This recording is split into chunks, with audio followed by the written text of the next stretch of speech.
पेड़ कटने का किस्सा नहीं होता अगर कुल्हाड़ी के पीछे लगा दस्ता लकड़ी का न होता। कुल्हाड़ी जो पेड़ काटती है ना, उसके पीछे जो हिस्सा लगा रहता है वो पेड़ का रहता है, उसी से पेड़ कटता है। इसी प्रकार आज जो मुकम्मल पोस्ट पर बैठे हुए हैं, ऊंची पोस्ट पर बैठे हुए हैं, जनप्रतिनिधि हैं, एमएलए हैं, वो अपने समाज वालों का साथ नहीं देते हैं और उनको कहर बरसाने में सहयोग प्रदान करते हैं। जिस समय अंग्रेजों का राज था, उस समय भी जो भारतीय सैनिक थे वो क्रांतिकारियों को गोली मार दिया करते थे और उनकी हत्या कर दिया करते थे। उसी प्रकार वर्तमान समय में जो दलित समाज के आदमी हैं, अधिकारी हैं, जनप्रतिनिधि हैं, मंत्री हैं, तो नीचे के तबके वालों का सहयोग नहीं करते, उनका साथ नहीं देते, बल्कि उनको धक्का मारने का काम करते हैं। अभी भी की जो दो घटनाएं सामने आई हैं, उसमें हेमलता बेरवा राजस्थान सरकार में जो एक टीचर है, 26 जनवरी पर उसने ज्योतिबा फुले की, सावित्रीबाई फुले की मूर्ति लगाई, वो तस्वीर लगाई। कुछ लोगों ने उसका विरोध किया तो उसने मना किया। मना करने पर उसको शिक्षा मंत्री के द्वारा सस्पेंड कर दिया गया, निलंबित कर दिया गया और उसकी ड्यूटी मुख्यालय पर लगा दी गई, बीकानेर। संविधान में जो प्रावधान है, जो स्वतंत्रता आंदोलन में जिन्होंने देश के लिए काम किया है, उन महापुरुषों की मूर्ति लगा सकते हैं, इसमें कोई दिक्कत नहीं है। फिर भी उसको निलंबित कर दिया गया है, जो सरासर गलत है, अन्यायपूर्ण है। यह संविधान का उल्लंघन है। पुनः पैक्ट में जो समझौता हुआ था, उसका कहीं न कहीं अवहेलना हो रही है। दूसरा है यूपी में रायपुर में बाबा साहब का बोर्ड लगा देने पर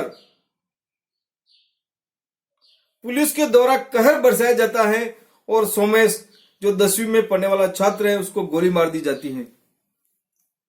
एक बाबा साहब का बोर्ड लगाने से गोली मार देना, यह कहां का न्याय है?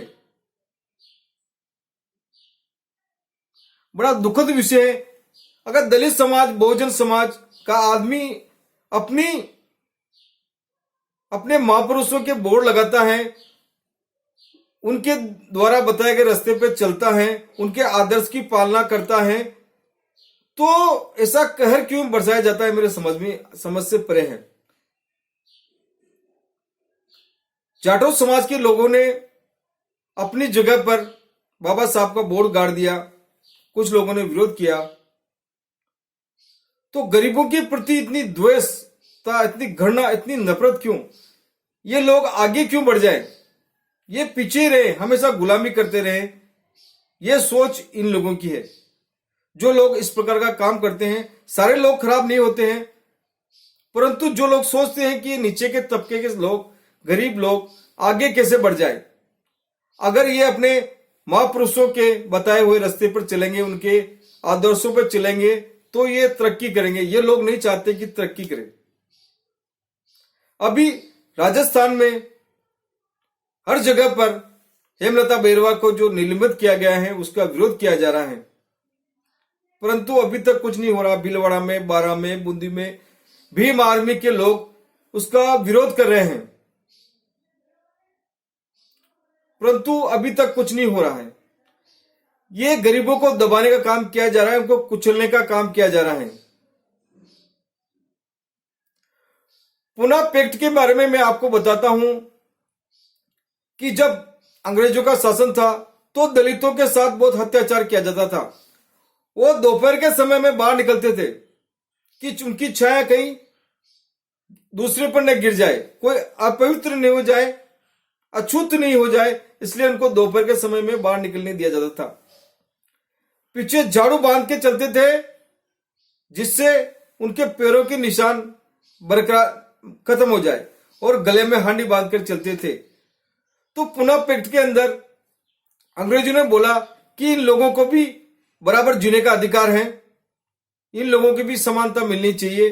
इनको एक ऐसा एरिया दे दिया जाए, ऐसी जगह दे दी जाए जिसमें ये लोग आजादी से रह सके, कपड़े पहन सके और इनमें कोई बेरोक टोक रहे, इनको कोई रोके नहीं, कोई टोके नहीं। तो महात्मा गांधी ने बोला नहीं नहीं, हम ऐसा नहीं कर सकते हैं, इनके लिए आरक्षण का प्रावधान कर देते थे। इन लोगों को आरक्षण देकर इनको आगे बढ़ाया जाए, इनके लिए अलग हिस्सा नहीं दिया जाए। जो पुनः पैक्ट में यह समझौता हुआ था कि इनको आरक्षण दे दिया जाए, यह आरक्षण इसलिए मिला है कि गरीबों को आगे बढ़ना दिया जाए। और जो आरक्षण का फायदा उठाकर आगे बढ़ गए हैं वो लोग ये बात को नहीं सोचते हैं। शिक्षा मंत्री मंच पर आकर बोलते हैं कि मैंने हेमलता बेरवा को ठिकाने लगा दिया है।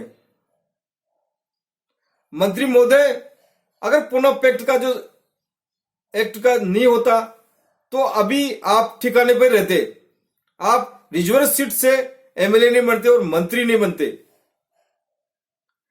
आप ठिकाने लगा रहे हैं हेमलता बेरवा को। हेमलता बेरवा की आखिर गलती है क्या?